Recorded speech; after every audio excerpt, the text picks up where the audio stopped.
Okay. Welcome to episode 2 of Annotations and Discussions with Adele and Alyssa. Verbal discussions. We are going into Hannah's poem. I felt a funeral in my brain.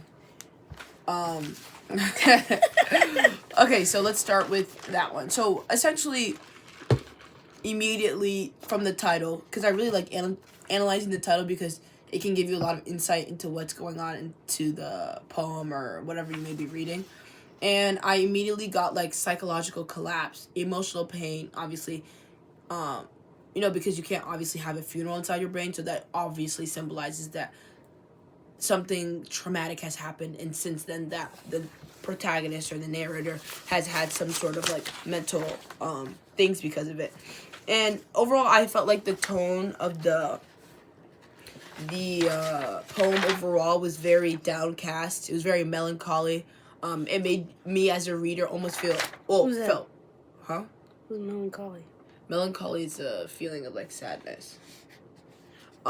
Towards the reader... towards the protagonist. She kind of just threw me off there. And I just took a couple notes throughout the poem because the imagery in it is really good. I think throughout the whole poem is about how, like, she was like mentally deteriorating, like you just said, and she was confused and she didn't necessarily know how to handle it. So I think as she goes through it, you see that she's just becoming more and more confused, and she just can't. And it's frustrating her because she can't figure out how to deal with those emotions.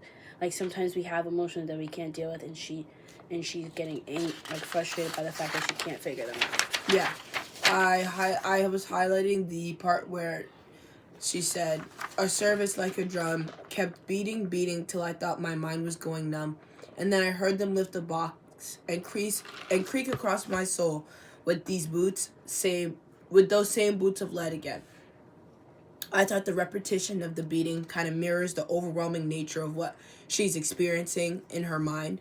When they bring out the box, like the coffin, I think it just like shows how the movement across her soul suggests the emotional and spiritual toll of the experience that she's going through, and how she's descriptively describing what it looks like in her brain. When you get a glimpse into somebody's brain and they describe it that well, especially with traumatic experiences like that, it kind of gives you an idea as to what's actually going on. And then when it's brought down to and being but an ear, you see how like the speaker is genuinely reduced to a sensation. And when she was like, "And I in silence some strange race," it shows that she's like no longer like an actual participant in the world, because she's like taking herself out because of her mental health. And because of her mental health, like right here it says wrecked solitary here, even though she feels like she needed to take herself out, she still feels alone, and she feels like there's no one to help her, and she can't help herself either. So it just makes everything feel worse.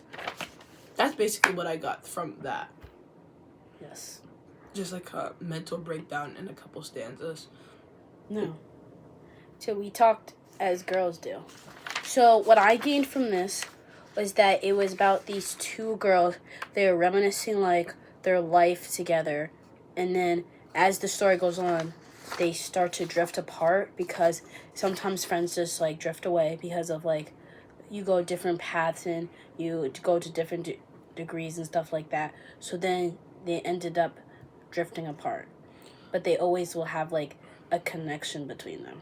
I took it more like they had a really close relationship and they talk about everything but death, because it says we speculated fair on every subject but the grave of ours.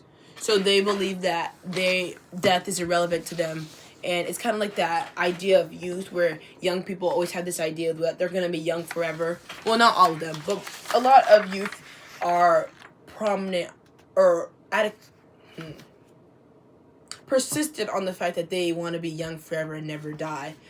So I felt like these two girls were significantly young and thought about life that way. And in the second blurb, I saw how they talked as if they had control over their destinies, and they kind of like envisioned God as like some sort of silent observer, which kind of like acknowledges their autonomy, because obviously God is like known to be responsible for the fate or destinies of all of man. So when these girls are talking as if they're exempt from things like that, it like kind of highlights their autonomy and maybe their naivety. Naivety. I think here, I thought that when they were transitioning from girls, like young girls to women, that they'd be able to recognize that it isn't really possible to escape fate or destiny. And then I think then at the end when they say, but heaven made both impossible before another night, I think that just highlighted that fate intervened, obviously, and then that might hint that they may have died or I don't know what necessarily happened to them, but I don't think they died. Well, I'm just saying, like, if they assumed that they weren't going to be able to die because they thought they could control their fate, I think by the end... I did see that as well. And then when they said heaven made both impossible before another night, I think that just connotes that they died. What? What do you think? I just don't think they died. Well, why? Why not? Why? So what do you think this last part means? Well, I know that they talked about God multiple times, so it was clearly a big part. But I don't think they were like as good as they thought they were, and that they weren't like all heavenly, and that they were going to heaven. But I don't necessarily know. Maybe they did die. I don't know. No, I don't.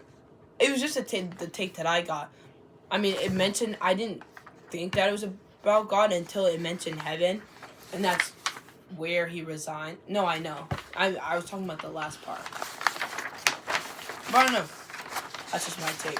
And then the last one, my faith is larger than the hills. I'm not gonna lie, I didn't get much from these poems. Or not these poems, but this specific one. I didn't. I thought maybe about like someone's faith, like their importance to their faith. Yes. Like your importance to your faith. That's kind of what I got. Yeah, but I think that's basically. That's the kind of the gist. I tried to squeeze out as much as I could, about like the vastness of faith that this person has, whether it be, I'm not entirely sure who. I just felt like it was very like this person was very loyal to their faith and they cared very much about that. Yeah. So was it. I think that this person has the belief that the power that they have in their faith is able to direct even like the fundamental elements of nature, and to just highlight that when they were talking about to show the sun way, to first he steps upon the vein, all that stuff below it. I think it just shows like how like their faith indicates direction and commencement of many lives, and that's why they have so much faith in whoever they pray to. I saw like the stanza where they were talking about all the things that would happen if there was no sunlight from the higher presence or whatever. Just all together, it's just essentially about faith. But anyway, that was our episode 2 of Verbal Discussion Makeup Work. Peace. Please give us 50 points.